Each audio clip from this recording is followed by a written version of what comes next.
Hey family, welcome back to my channel. Thank you all for the support so far, and I hope you enjoyed this video. Don't forget to comment and subscribe. Welcome back to episode 2, Silence Taught Early. Today I'll be joined by my mentor, Miss Tanasa, behind the camera. She'll be asking me questions today on this episode. So let's get right into it. Okay, first question we got for you. Before being trafficked in Atlanta, what did innocence look like in your life at the time, and who were you?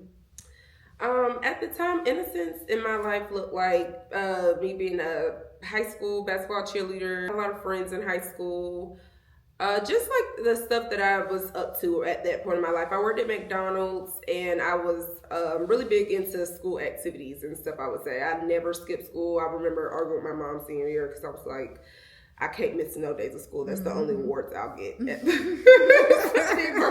Okay, need that. So, also innocence, I would say, in relations to this, look like not knowing what pimps and traffickers were, not knowing at all where I was headed or what was expected of me at that time in my life. Okay, so do you feel like that time in your life still scars you? Yes, I definitely do. And you know, as I get older, I feel like it scars me in different ways. It's just like trauma. It's like a journey. Same with healing. As I get older, I feel like my trauma is shifting. And I believe like when I become a mom, it's going to shift even more. Because then I'm going to like really have an anger, I feel like, or like some type of emotion towards me being a child, because as I'm getting older and becoming a woman, that is what my trauma is starting to turn into. Is like I just view things differently and hurt differently for that. And then we got relationships. We got a lot. We got a lot. The next question that I have for you: looking back now, what were some vulnerabilities in your life that made silence easier than speaking up? So okay, I can give an example. When I was going through the court process with like, you know, the FBI and everything, so like the state of Georgia versus my trafficker, I had to do a lot of different like meetings with them and stuff. And now, real quick, let me interrupt you. Okay. So when you was going through the court process, because I know a lot of people say they be like, the court process hurt them more than actually going through it. So was that something that really like made you like? Yes, that's a very true statement. And yes, because like I can give you a most perfect example. At the end of my deposition, 3 years ago, the one of the hotels I was trafficked at, their lawyer saw a picture of the other girl I was trafficked with, and she was white. And so we had spent days on this constant interaction, him asking me questions I didn't want to answer, very sensitive stuff. And when he seen that she was white, he was like, such and such is white, like as if like he expected only black girls to go through this. So like that was the only time during that deposition that I was upset. Like he really pissed me off with that. And yes, like just always like being questioned and just reliving that life or that experience. Yes. What was the original question? So we said, looking back now, what were some vulnerabilities in your life that made silence easier than speaking up? Okay, so I was saying with the court process, they had like some type of expert come in and ask questions, and it's like a list of questions that by the end it gauges how high risk you were. So, and it was just like simple stuff like, was your mom at home often? Just things like that.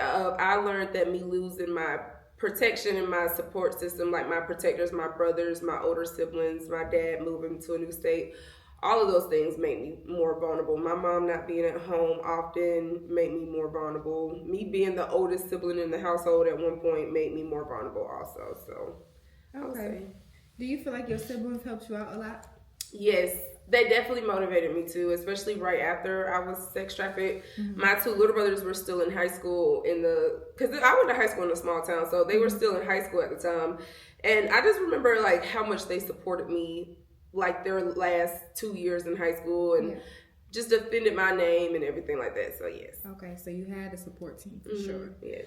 Now the next question I have for you: when you first arrived to Atlanta, what did your body know before your mind was ready to admit?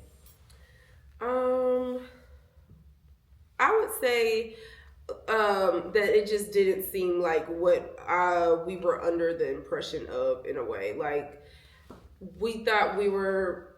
So originally, me and another girl were trying to work in a strip club before 18. We were like 20 days or 2 months before our 18th birthdays, and this girl that we knew, she told us that she knew someone who could help. Like, you know, it comes from majority of being just a young female, like being young, a child, and very naive and very unaware. My mom, I just didn't grow up in that. I wasn't raised in a street life. So I had no clue about my mom. I didn't watch no, what's that movie with, the Ronnie lady, she's the stripper. What's the name of that movie? I forgot. But like stuff like that, please. My mama did not have that type of stuff on TV and stuff for us growing up. So what made you go to the streets? It was just the vulnerabilities of me by the senior year. Like I started hanging with the wrong people. I started hanging out with kids who didn't have guidance, and I was a follower too at that time. I would say crazy because that's usually how it be. You know, people got these nice homes and these that spoon fed kids. You know what I'm saying? And they going to the complete opposite. So that's definitely understandable. So, the question: did you answer, or were you still answering? Yeah, I answered it. Okay. The next question I have for you is: was there a specific moment where you realized something wasn't right? Oh yes. As soon as we got to that hotel, there was a woman who picked us up. So we're not knowing the danger that's lying ahead until we got to that hotel, and then the lady told us to call. She told us to call this man, and so like that night Who took you to a hotel? A woman that we didn't know. We just got in the car with a stranger, basically. Like got in the car off somebody else's name. Like, I know them, you're good. Got in the car, it was strangers. Everybody involved in this is complete strangers. Okay.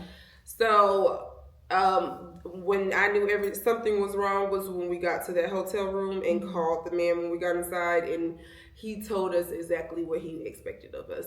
And he rolled around watching us, like, because, you know, he put us on a stroll, basically, like put us on Fulton Industrial and sent us to go walk and meet dates or tricks or whatever, people who are going to buy services. Yeah. And so he's calling us, watching us, telling us like, okay, I see what you just did. I see.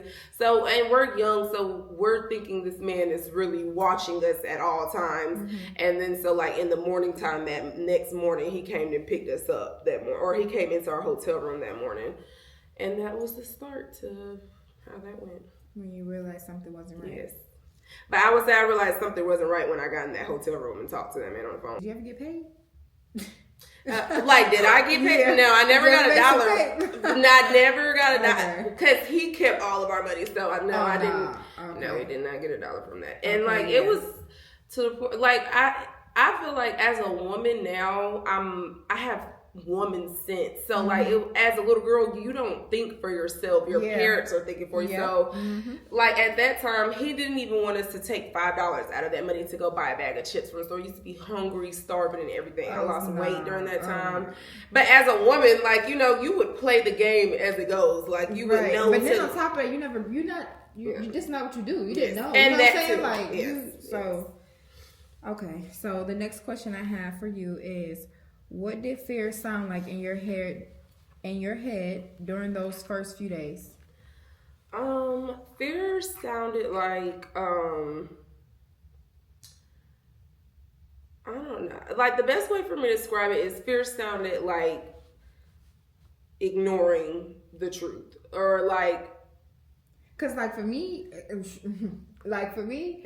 fear to me would sound like, am I gonna catch something? Like, you know what I'm saying? Yeah, that'd be all going through my head, like, bro. It's like herpes. You know what I'm saying? Yeah, So, okay, with that, now I always used a condom. I never had unprotected sex during that time. And then I didn't know if they make, like, you know what I'm saying? No, he did. That was a part of like his rule. It was a lot to this, and I've never really like went back and thought about all these things. But yes, he definitely like told us, he brought us condoms every day and everything like that. He did. And he had like this big rule about you have to use a condom. So, you know, cause I say that because, you know, the Diddy situation, like he made John not have no condom. Yeah. Like y'all had, yeah. You know what I'm saying? Okay. he wasn't like that. Okay. And also, I like when I was rescued by the FBI, I had went to the Choa Hospital in Atlanta and had like rape kits and stuff done. And I was blessed because, you know, on the last day when I was trafficked, I was essayed, and that man did not use a condom. And like that. Sexually assaulted. I was raped that day. Oh, okay. And like, and I say rape because all of it was rape for real, but like that was like a forced rape, like raped. And so how did he get access to you though? Like the man who sexually assaulted me. Yeah. So I had went to a vending machine. Okay, so as we get into the story more, you'll hear more, but it was this other girl that I was trafficked with too. And she ran away the day before. But I didn't run away with her because she was like, she ran away with a man. She didn't run away for safety for real. But so I didn't go with her. I was just like, I don't know them people. I was scared. I was not from all that. She was from the streets and she helped me. She gave me guidance during that time. But so, like, I was alone that morning that I got raped. That was the only time I was by myself. Okay. And I left out the hotel room to go get, and I was just talking to my friend the other day about a woman's intuition. I was telling her that's the only time I've ever had a woman's intuition. It was just, I went out to get, I just can't forget that either, a grape soda and a cheese Danish from the vending machine. And I met this man down there and I was talking to him about tattoos or something. Cause I remember like he had these 2 tattoos that was like part of what I told the police on how to help identify him. Never found him. But, I invited him back, or well, I wouldn't necessarily say I invited him back up, but we just was walking and talking, and I let young. I would never let a stranger into my home or my space now at this age, but I let him come in, and I was just talking to him. I remember talking to him about tattoos, and then he just started like pushing on me and trying to like lay me down on the bed, and I asked him to get off me a few times, and then like it was like it's just a whole day, like my mind realizing that man was gonna rape me, and then he did. That's crazy. You know, that's crazy. That's crazy. But it's okay. God got you covered now. Look at you. You a queen. You a queen, boo. It's all good. We listen. What they say? What don't kill you make you stronger. That and diamonds got to be made going through the rough. So, yes. So the next question I have for you is, what did shame convince you of those first few days? What did shame convince you of those first few days? Shame really. This is such a like a deep story because it's like a lot of layers to it. So like I would say shame convinced me to be quiet and not tell my mom what was happening to me. And I was the type of kid, like my parents had control on their kids. Like I didn't get in trouble at school because I was scared of my mom and dad. Not really my mom for real, but I was like, I didn't want to get in trouble. And then I know my mom's story, like from her childhood, from being, her dad took her virginity at 13. So like my mom been through all type of stuff. And so I would have never known, like, I had no clue what this was going on, what this is, what's happening. Right. How do I tell my mom this? Right. Like, that's why I'm glad that I have my youth program, because if I would have been involved in, like, a program like that, I would have had a clue what was happening to me at that time. But it's like, you're not even thinking that this is going to happen to you, so why would you be in a program like that? You know what I'm saying? Like, that too. Why would your parents think, let me put her in the program? I mean, realistically speaking, this do go on, so I just want to be ahead. So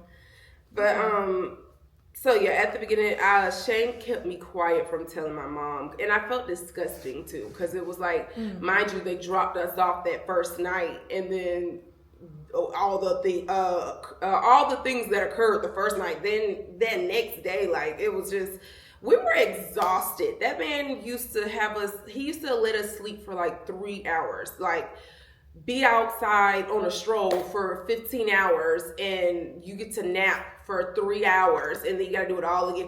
And it's walking up miles. Right. It's exhausting. No food. It's exhausting.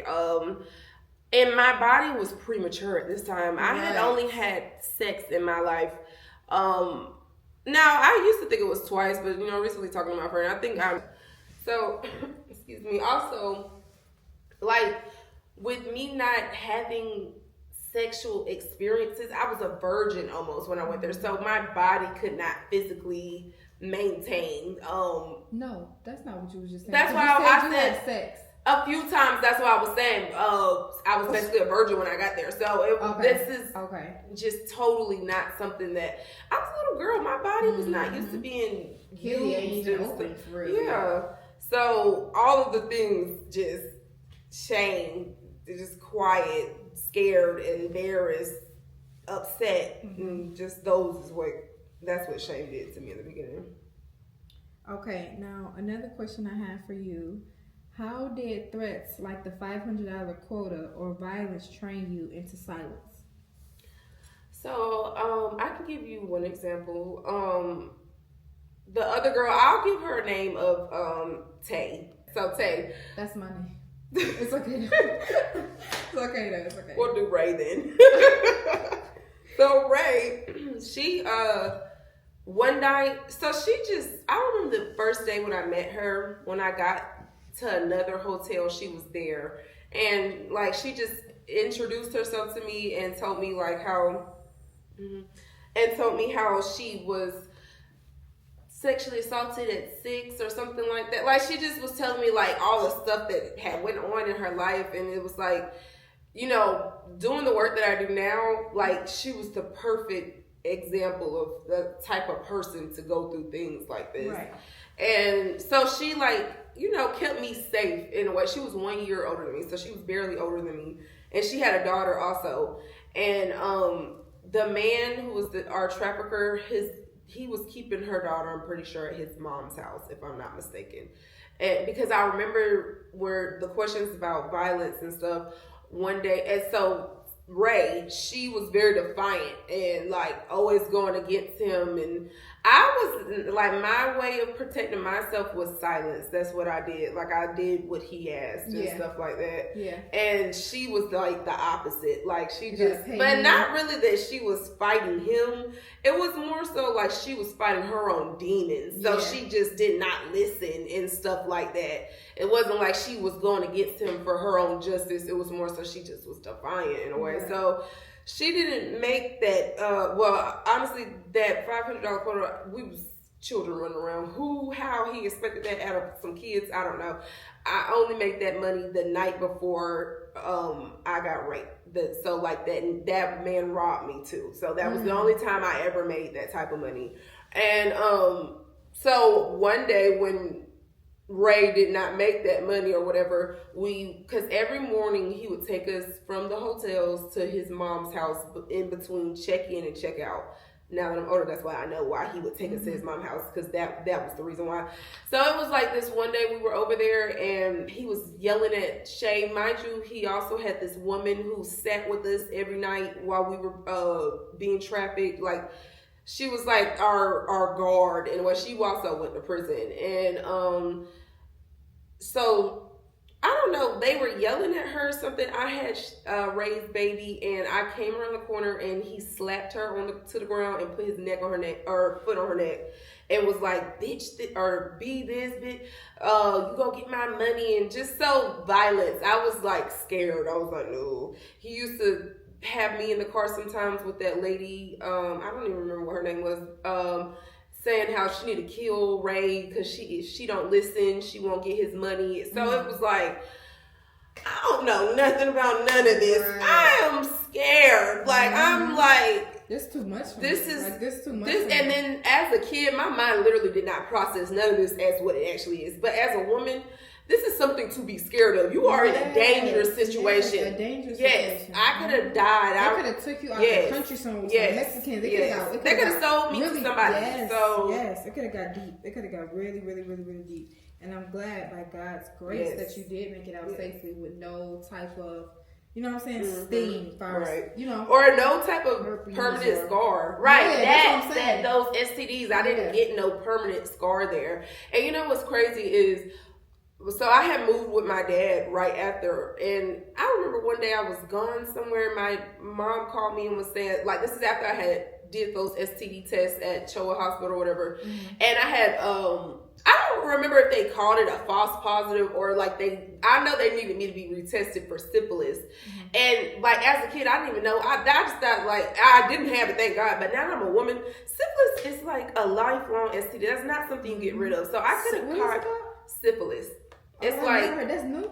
Oh no, it's not new. I've Syphilis, never heard of this. HIV, herpes, all those, and there might be more STDs, but I know them three are permanent. So, like, just God's grace. Like that man who raped me on that last night was the only time I had unprotected sex. So it's like, okay. Yeah. Now, my next question for you is: at what point did survival replace resistance?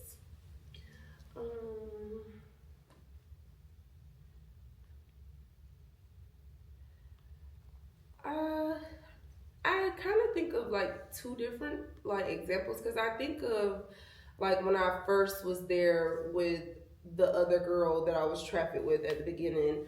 And like I just remember it was 4 days at the beginning, like 4 consecutive days of just like going. And like so from the time we touched down, no sleep and stuff basically. And I feel like I kind of think of then like by one point, because I have this video on my phone of like when we're just there and like on the bed crying, like is this really happening to us? And then I think of when I was there with the other girl at the other hotels, and like that was more about survival. That was more like she was taking care of me and making sure I was okay. Like she taught me confidence. For I swear to God, that girl, I did not feel beautiful at all before I met her. And like I remember when I first met her, she like was like, "Oh my God, you're so pretty." And I feel like that was the first time I had been told like I was pretty. And she told me that all the time while we were together. And so I that's why I pour into people like that, because you never know. Spread your confidence. You can give another woman some and like bloom her. So you sure can. I would say survival though was more with her, because it was more so like it was really us outside together, making sure each other was okay. It was like scary times with people. Certain men did scary things to us. So okay, I'm loving these answers. Thanks. It's kind of healing. Yeah. Okay, my next question for you is: how do you explain to someone who has never been trafficked that silence can feel like the safest option? I feel like it all depends on a person. Explain to someone who has never been trafficked that silence can feel like the safest option.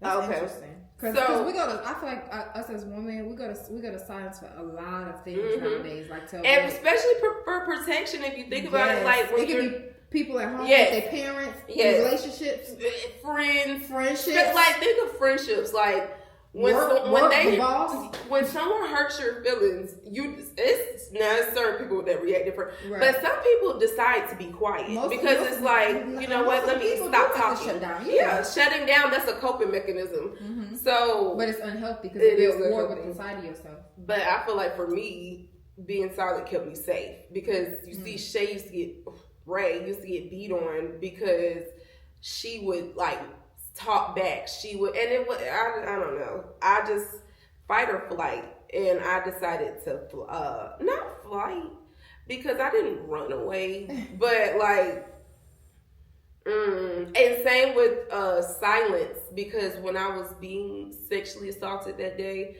like it was a moment in my mind where I realized that man was not gonna get off of me, and mind you, being raped was the last thing that I would ever thought would have happened to me. That's like somebody, like your mom being killed, or your kid, or something. Like your mom being the one to kill you. You don't think certain things will ever happen to you, right? And then, but I'm at an age now where anything can go on, so I think like that now. But when I was at that age, I didn't think like that. So I remember the moment that connected in my mind where I had my phone in my hand and he was on top of me, and I looked at my phone one last time and slowly set it down so that he wouldn't try to take it And I didn't say one word, and I told him to get off me at the beginning, but then when he started, I just let tears roll down my face and was quiet. I didn't say nothing else. So that really be hurting your soul for real. When you gotta be quiet and you crying, that's a different type of pain. Yes, you are strong for real. Thank you. Okay. What did obedience feel like? Was it numbness, fear, or strategy? All three. Strategy, because like I just realized, like, and then see with like a trafficker, because it's kind of like the whole Stockholm thing. Like they'll try to speak, or they'll try to like an abusive man. They'll abuse you and then like try to like sweet talk you also to like connect to you. Mm-hmm. So strategy showed me that like he liked my silence. He liked that I obeyed. So it showed that like, okay, let me just keep. And then see, like at that time, I really like, now that I'm like in this mode of trying to think back to my mind from at the time, I don't think I saw like an end. Like I don't think I thought like, okay, let me just be good till this day, then I can run away and go home. I never wanted to go back home because I felt so bad about what I did. So it was like, I just guess like I just thought of a new life here. I guess that's how my mind went, because I know for a fact I did not want to go back home. Oh, you thought you was finna run it up? I guess. I don't know. Because I'm broke. I'm penniless. This nigga running it up off me. Listen, nah, because you could have thought like, sure, I'm finna get away from him. I'm finna go run up my bag and keep all my pay. Like, she said, I'm finna start a whole new life. Shoot, run it up. No, Lord have mercy. I just was like, oh no, I can't ever go back home. No. You just feel so disgusted. Like, you yes, it's going to take you back. So much is going through your little brain. Because it's like, if it was my kid, girl, you better bring your ass home. Every time. Bring home, come home. I'm telling you, you better call me. Go to the gas station, call me. Something behind that bathroom, call me. I'm coming for my kid. I'm telling you. 80 to 80, triple blind and quick to crazy. I'm coming for my kid. I get it. Trust me. That's how I feel about my loved ones. It don't matter where on this earth you're at. If I love you, I will come. I'm coming for you. Yep. That's real. So strategy first. Numbness definitely kicks in. Like I feel like numbness kicked in first. Like I just got numb, and so I got quiet. Adapted to your environment. So I adapted to the environment fast. And then what was the second one? The second, it was numbness, something. Fear and strategy. Yeah, so they all went together, I would say. Okay, now my last question for you is, what was silence protecting at the time? At the time, silence was protecting, I would say silence was preserving, actually. Because I think I was like, trying to preserve in a way. Like I was trying to just do right for this time. I don't know. Like I had fell into something, and then I'm a child. So it's like kids, they feel bad and guilty. So like I feel like as adults too though. Like we do things and feel guilty. Like conviction. Like you know damn well you weren't supposed to do that. Now you sitting there feeling bad. And then now as a woman, oh my gosh, that's the part that I beat myself up about, because it's like I feel so many times like, Genesis, you should have known. Like you should have trusted your first. Yes. And then like it's like the way I got there was the part that I hate the most, because it's like I was so naive, but being a part of being naive is like it's the unknown. So it's like it's not I couldn't help myself even if I know. Well, I mean, not to get in the car with a stranger, but by that point in my life, 12th grade, I was like defying my mom. I was at that point where I wanted to go get. I was always at it with my mom. I had ran away. Now my mom actually kicked me out right before this happened. That's what happened, and you know I kind of blamed her for a little bit for like just the way stuff went, because my mom kicked me out, and that could be a part of the reason why you didn't want to go back. Yes, it was like she's gonna be so disappointed. It was just yeah. Okay, this really is my last question. Okay. If silence could speak today, what would it apologize for? You know, to be honest, If it had to apologize for anything, it would only be the part of not feeling like I could have told my mom. Safe. Honestly, I feel like it kept me safe, and I think all of that was God's order of events. Just because the morning that I got raped, that is the reason that man moved me from that hotel, was because that man robbed me also. He was mad about that part, that the man had robbed me at the end. And so he took me back to his mom's house that morning. And as soon as we pulled in that driveway, the FBI pulled up right behind us and made everybody get out the car. So, well, actually, they made the drivers get out the car, and then they came up to the back window and was like, "Are you Genesis?" And so it was like, that was God. My brother, I sent him my location right after that. And I just know, like, now, after like knowing where my brother lived at the time, my brother was out looking for me that morning. He told me though when he got there that he was on a run. Like, he tried to make me feel like he wasn't looking for me, like he just was in the area. But so it was like all God's order of events, how everything went on. So silence, I only apologize for not telling my mom, but it kept me safe. So I would say it kept you safe. Yeah. Now with, first of all, W in the chat again for bro. Period. Yes. I love that. So yes. Who ended up calling the FBI and everything? Like, my mom did. She took a picture of So she knew. Yes. Because you told her brother. My mom was suspicious of something going on with me the whole time, and so so she just put out a alert. Basically. What's called like a BOLO or something? Yes. And my mom also, the woman who put me in contact with my legal team that has done all the things for my life now. She was a woman that my mom knew at the time. So my mom and her were at the same hotel that I was technically rescued from.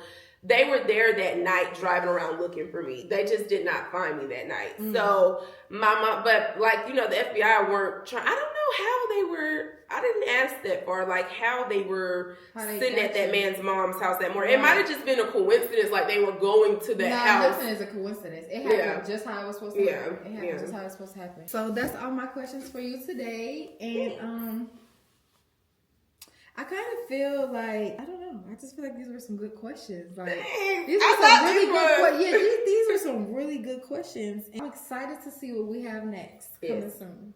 Well, ladies and gentlemen, thank you for being a part of this episode 2, Silence Talk Early. You're a great audience, and thank you to my co-host, Ms. Tanasa, behind the camera, and we will see you soon.